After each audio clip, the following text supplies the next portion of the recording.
second in the series of the Arise News Presidential Town Hall engagement with the 18 political party candidates will take place later today in Abuja, Nigeria's capital. Those that are expected to take to the platform this time include Omoyele Sowore of African Action Congress, Professor Peter Humeadi of All Progressives Grand Alliance, Yabagi Sani of Action Democratic Party, and Adewale Adebayo of the Social Democratic Party. The success of the inaugural event a week ago in Abuja has apparently raised public interest in the conversation around the desired leadership qualities of the man or woman that should emerge as president after the February 25th, 2023 presidential election. We're now being joined by Professor Abiodun Adeniyi, who is the head mass communications at Bayes University in Abuja, to help us do a SWOT analysis of the presidential candidate who will be taken to the platform this evening. Good morning, Prof. Good to have you join us. Yeah, good morning, Steve. Good morning, Abi, and good morning, Oji. All right. Good morning. Good morning. Thank you so much. Well, you know why we're here, Prof. Please do us the honor of dissecting the next set for today's Town Hall series after the first big four, shall we say, of last week. Now we have Omoyele Sowore of the AAC, as you know. We have Agabi Sani of ADP, Professor Peter Humeadi of ABGA, and of course, Prince Adewale Adebayo of the SDP. What do you think that people will expect from them? Is it likely that any of them will, pack a punch at today's, Town Hall series, so much so that a good chunk of the undecided can begin to think beyond the so-called top four and now look at, the other ones, because they are all 18 in number and all of them will be accommodated, one after the other. So we have four today. What are your expectations and what do you think that Nigerians should focus on in dissecting what they've got to offer to us? Okay, thanks once again, Steve, for the privilege. I foresee another interesting engagement, but of course we have to underscore the fact that this one is being peopled by candidates who have probably not had direct experience in government before. Yes, they've been very, maybe accomplished, they are notable in the areas of engagement in the private sector, so to say. Omoyele Sowore in activism, and in online journalism, Adebayo in law, law, as far as I know. And of course, we have the professor and the Yabagi, political activism as well. So we expect a very robust engagement. Many of them will be full of ideas, ideas that will be mainly theoretical, and this is not deriding them. This is not a jest, but mainly theoretical because they don't have practical experiences like we had last week. But of course, the ideas, will also be very good in terms of complementing the postulations of the previous set of, participants, as the case could be. I see another robust session, but again, efforts have to be on once more to ensure that it is largely peaceful, such that we'll be able to benefit from the knowledge sharing, that the exercise is supposed to be for in the first instance. So I think that's the initial thing to say, but we also have to understand that, yes, I think there's an element to your question about whether or not, some of the things they will say will sway voters to their side. I'm afraid we're not yet in a system where voters, make decisions on the basis of pronouncement, on the basis of promise, not even manifesto. Most of the time, voters, the electorates, still decide on the basis of some other things, some other maybe primordial sentiments, maybe religion, ethnicity, or maybe some kind of pedigree of the candidates, or some kind of filial association they've had, some kind of love they've had with candidates in the past, or maybe if not the candidate, maybe the political party or partisans, who are talking to them on behalf of a political party. We're not really a people that can be swayed, apart from sections of the elites.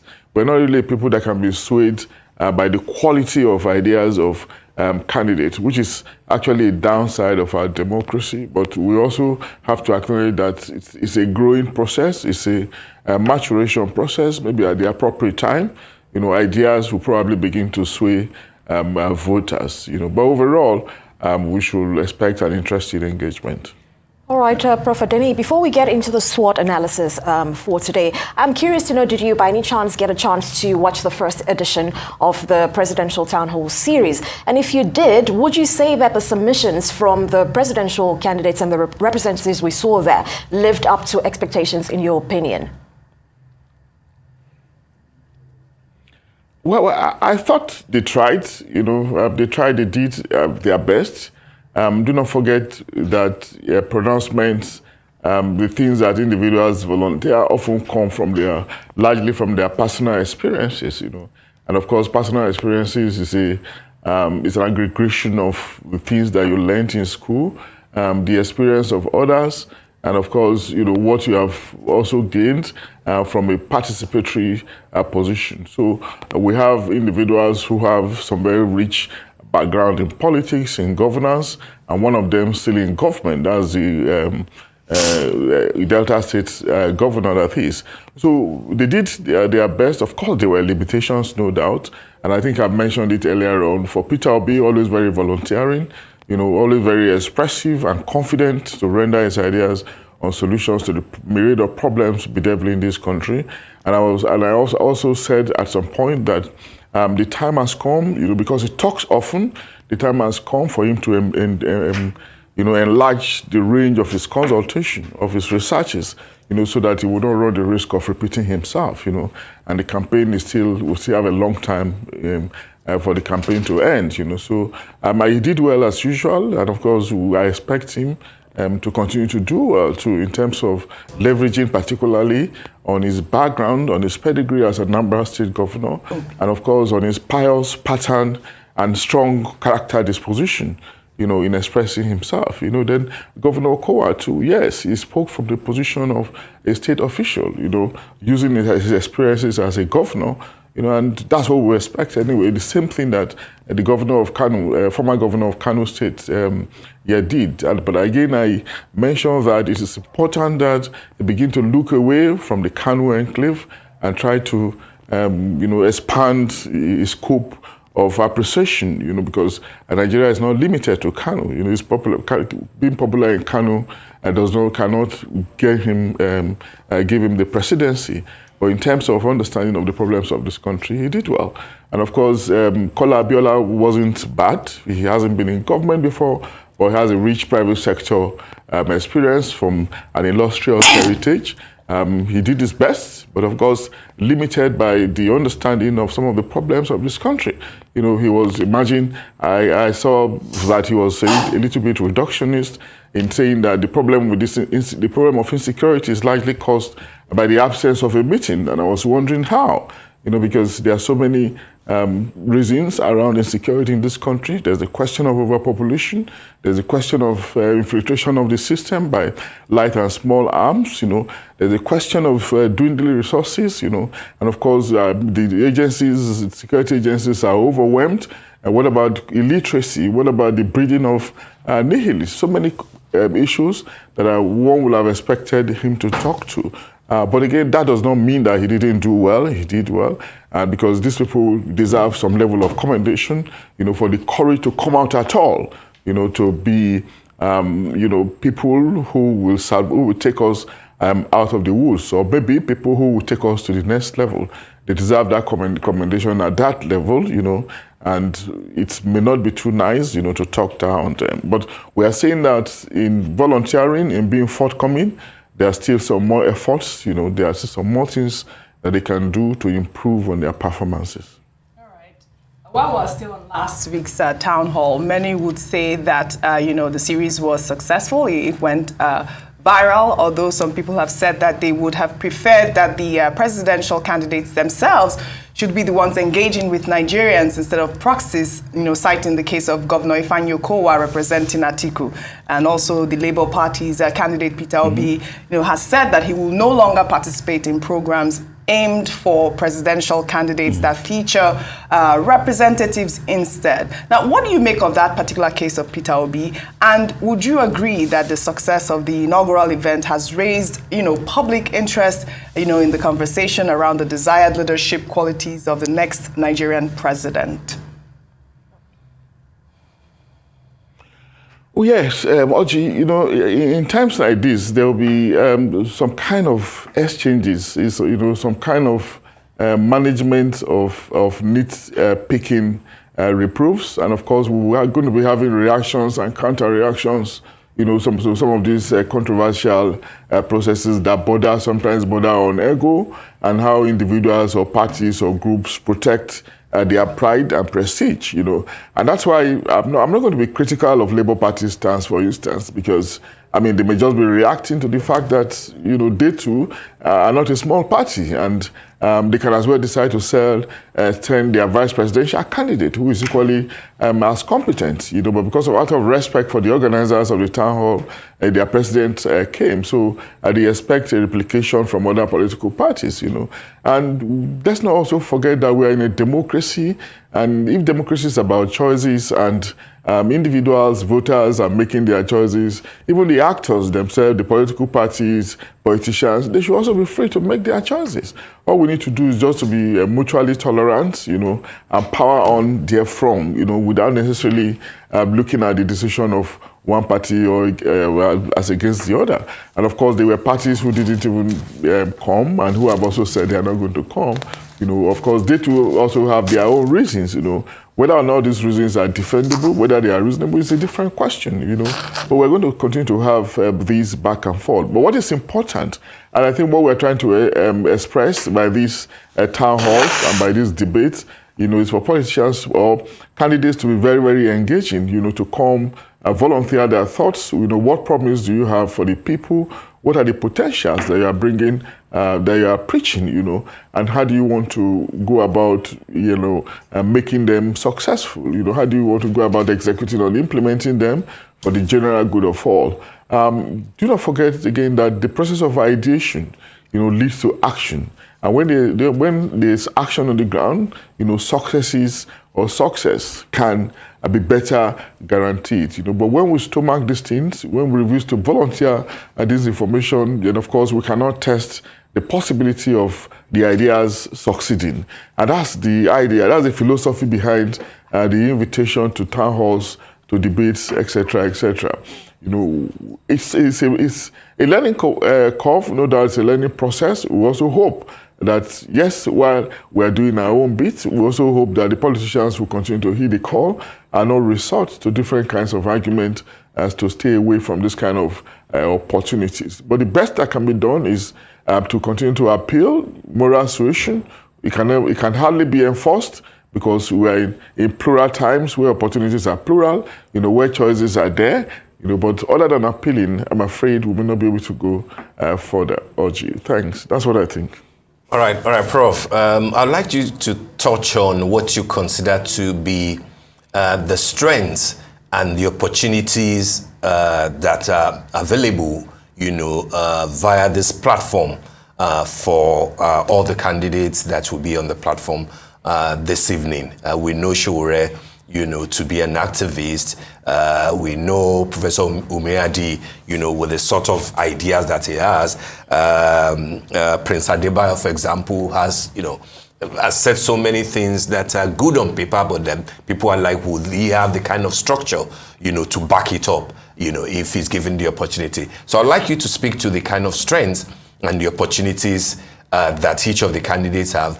But, using the context of the fact that this town hall, which is not a debate per se, is there, essentially to assist them, to give to amplify what they have for Nigerians, just like, we did last week. For the mere fact that this is not just about our Rice Television, this, as you know, is in collaboration with the Center for Democracy, CDD, and a number of media organizations, including the Nigerian Guild of Editors, Punch, Guardian, Sun, Premium Times, The Cable, etc., are part of it. I know there will always be, the debate dodging thing there. People are weary of debate, and we see it in America. But then there's a platform that people are saying, come and take advantage of it. It is not a debate, it's a town hall meeting. What do you, how will you tackle that for us? Steve, we have to realize that practically, really, there's a thin line between town hall and debate. Like we saw last week, we saw that at some point it degenerated, almost leading to exchanges between the individual candidates. That's why sometimes some of them might want to avoid it, not to come in contact with their opponent who might want to take jibes at them, or who they consider intellectual superiors, and they don't want to come revealing their weaknesses before these better orators, as the case could be. So sometimes the lines between debate and town hall may be very thin, and you could see them overlapping, as the case could be.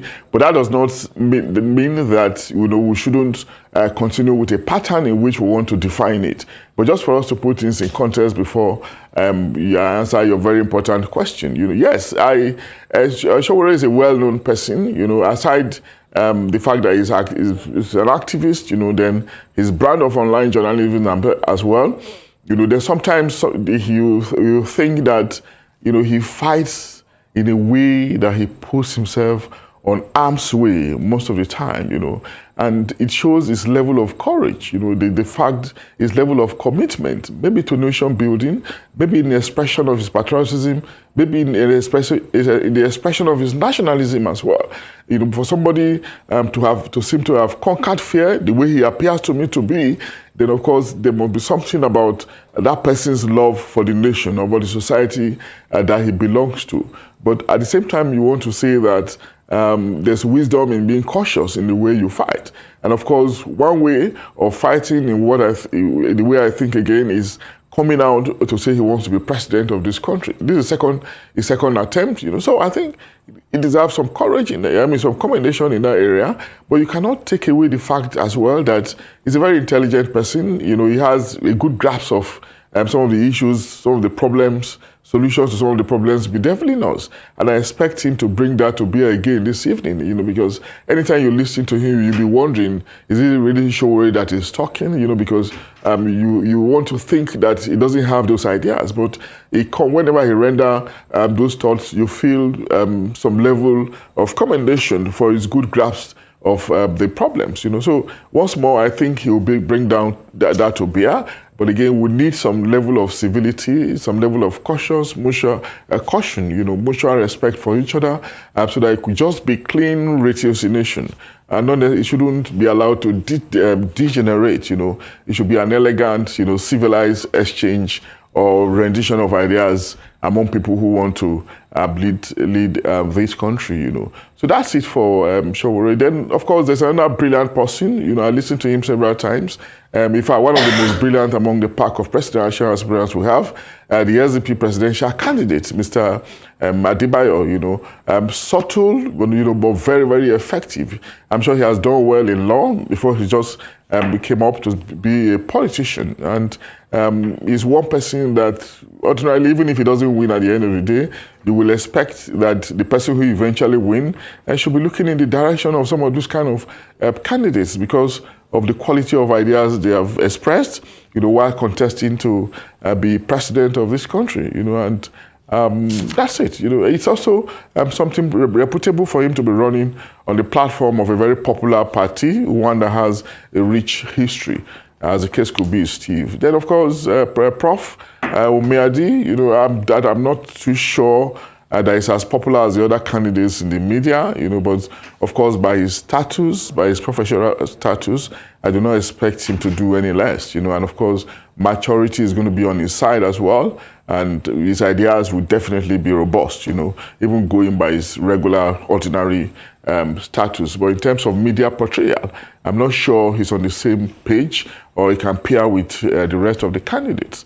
Then, of course, Yabaji Shani has been a very trenchant critique of the administration and a very trenchant highlighter of our inadequacies. I am going to see where we should expect to see more of this evening. He's going to bring it up again, consistent with his pattern of being very, very, die-hearted. We've been very, very angry with the problems of this country and how much we need to do, to bring about improvement. So overall, Steve, Abi, and Oji, we should just look forward to an interesting town hall. All right, Prof. Adeniyi, in the interest of using the rest of our time judiciously, would you say confidently that any of these four gentlemen have what it takes to occupy Nigeria's highest seat of power, and why? Well, I think they all do. They all have the, the confidence, the competence. I mean, if you look at the constitution of this country, it doesn't say that you have to have maybe a PhD or maybe become a professor to be president of Nigeria. I think it says maybe secondary school, just attending secondary school is just okay to become president of this country. That's at the level of paper qualification. Then, of course, it is expected that you have come of age, you meet the age requirements, and you are not senile, you are well in health, you've not been convicted in any court of law, you've not been indicted anywhere, for any criminal offense. Once you meet those basics, I think you can actually be president. But again, the civil society will now want to take it further. Are you of good character? Are you sophisticated in ideation? Do you have some level of exposure to manage, a promising country like ours, a promising and populous country like Nigeria? Those are the other questions we begin to ask. So against that background, I think all of them are qualified, but do not forget that there's something that we can also add. It goes beyond just qualification. It also includes your network, the structures that you have, and to some extent your war chest, and of course your connection. And what have you done in the past, at the level of governance, because Nigeria is not just about ideation, it's not just about being able to mouth things, being able to make pronouncements. You must have the right people in the right places, people who believe in you, people who have followed you over the years, maybe through the instrumentality of political parties or in the businesses that you have done. It takes much more than that because the nation is huge. And the networks, the nodes in the network are expanding, or rather they have expanded. And you must have some level of control on those networks before you can actually beat your chest and say, you can't be the president of this country. All right, Prof, just a quick one before we go. I know that this, for me, also speaks to the security in Abuja. Holding town hall meetings with presidential candidates, within the same space in Abuja, the seat of power, where, some nations have said that, terror alert is high. I think that this ought to be good news to Nigerians. This ought to be good news to everybody, particularly for those of you in Abuja, isn't it? What do you think? It's very surprising when I remember that alert, really, because for me now, Abuja is the safest place in this country.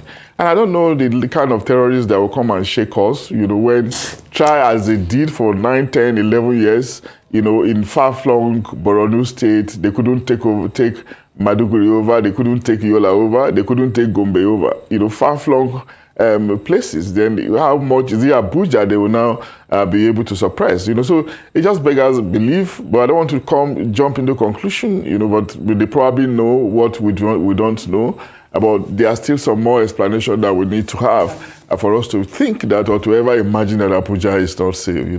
It's a good development anyway that activities are growing, are increasing, and even the foreigners are left. Many of them are beginning to come back, but of course, the way it is that people are going about their daily activities, unconcerned about those kind of alarm, people are just doing their thing. Of course, in some places, you see increased security, like in Transco, in very important critical facilities, for instance, you see increased security. Those are the things that will just remind you that, okay, something is amiss, and people are trying to be more careful than they usually will be, But otherwise, I think, I don't see anything to fear being around Abuja for now, Steve. Thank you very much, Professor Adeniyi, for joining us on the morning show this morning. And, we look forward to a successful town hall this evening. Thank you again.